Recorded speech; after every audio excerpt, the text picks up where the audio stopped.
अस्सलाम वालेकुम व्यूवर्स, कैसे हैं आप सब। उम्मीद करती हूँ आप सब खैरियत से होंगे। आज मैं आपके साथ इफ्तार स्पेशल फ्रूट चाट बनाने की रेसिपी शेयर करूँगी। फ्रूट चाट इफ्तार का स्पेशल मेन्यू है और ये वो चाट है जिसको हम तकरीबन रोज़ाना ही अपने इफ्तार में बनाते हैं। फ्रूट चाट आप सभी को बनाना भी आती होगी, मगर ये वाली जो फ्रूट चाट है ना, इसको हम थोड़े अलग तरीके से बनाएंगे और यकीन करें कि बहुत ही कमाल की, बहुत ही शानदार सी एक बिल्कुल अलग से टेस्ट के साथ बन के तैयार होगी। तो शुरू करते हैं इसको बनाना। और हमेशा की तरह रेसिपी को स्टार्ट करने से पहले आपसे छोटी सी गुजारिश है कि अगर आपको मेरी ये फ्रूट चाट की रेसिपी अच्छी लगे तो वीडियो को लाइक और चैनल को सब्सक्राइब करना मत भूलिएगा। आपकी सपोर्ट मेरे लिए बेहद कीमती है।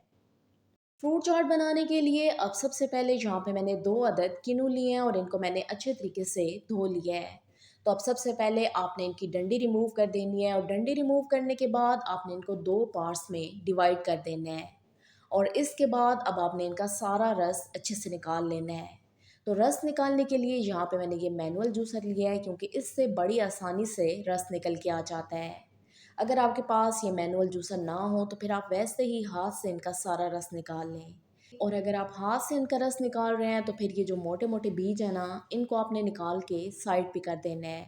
और किन्नू जहाँ पे आपने बिल्कुल फ्रेश वाले लेने हैं और ये ज़्यादा खट्टे नहीं होने चाहिए। रस को निकालने के बाद आपने इसे एक बोल में शामिल कर देना है, क्योंकि यहाँ पे अब हमने एक मिक्सचर तैयार करना है जिससे हमारी फ्रूट चाट बहुत ही जूसी बन के तैयार होगी।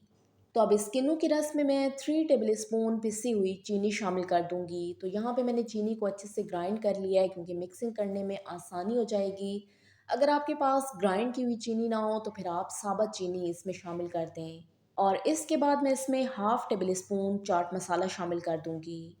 और 1 अदद मैं इसमें लीमू का रस शामिल कर दूंगी। तो लीमू का रस शामिल करने से चाट का टेस्ट भी बहुत ही अच्छा हो जाएगा और इससे फ्रूट्स का कलर भी बिल्कुल ख़राब नहीं होगा।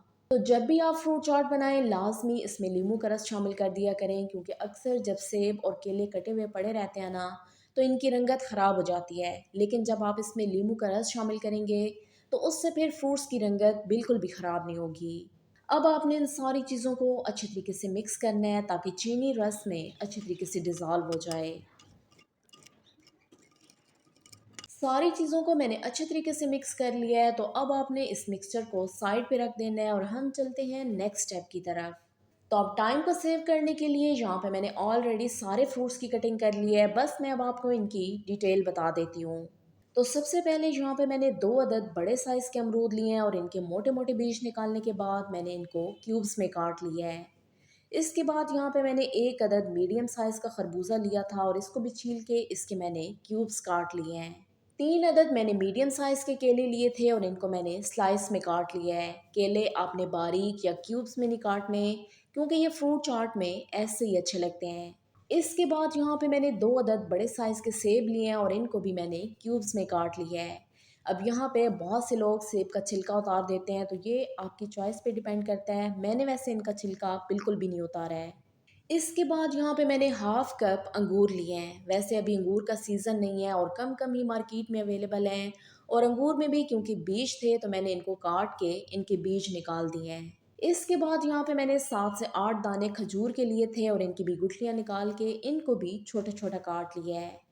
और इसके बाद यहाँ पे मैंने 4 से 5 अदद स्ट्रॉबेरीज ली थी और इनको बिल्कुल छोटे छोटे चंक्स में काट लिया है। और 1 अदद मैंने दरमियाने साइज़ की कीवी लिया है और इसको भी मैंने छोटे छोटे चंक्स में काट लिया है। अब हम सारी चीज़ों की असेंबलिंग कर लेते हैं। तो उसके लिए यहाँ पे मैंने एक बड़ा बॉल लिया है जिसमें सारे फ्रूट्स की मिक्सिंग आसानी से हो जाए। तो अब एक एक करके मैं इसमें सारे फ्रूट्स शामिल कर दूंगी। यहाँ पे फ्रूट्स की कोई रिस्ट्रिक्शन नहीं है कि आपने इसमें सारे ही फ्रूट्स शामिल करने हैं। बस जो भी सीज़न में अवेलेबल हो और जो भी आपको पसंद हो वो आप ले सकते हैं। तो यहाँ पे मैंने इसमें वही फ्रूट्स शामिल किए हैं जो कि मेरे पास अवेलेबल थे और जो कि मुझे पसंद थे। वैसे तो आप इसमें सारे फ्रूट्स ऐड कर सकते हैं, बस किन्नू कभी भी आप चंक्स की सूरत में फ्रूट चाट में ना शामिल करें। अब अक्सर लोग फ्रूट चाट में किन्नू भी शामिल कर देते हैं। तो पर्सनली मैं आपको यही कहूँगी कि अगर आपने मज़ेदार वाली फ्रूट चाट खानी है ना, तो फिर आप इसमें किन्नू काट के मत शामिल करें, वरना उससे क्या होगा कि सारी फ्रूट चाट का टेस्ट ही ख़राब हो जाएगा। और एक और बात कि स्ट्रॉबेरी और कीवी का टेस्ट क्योंकि थोड़ा सा सॉर होता है, थोड़ा सा खट्टा होता है,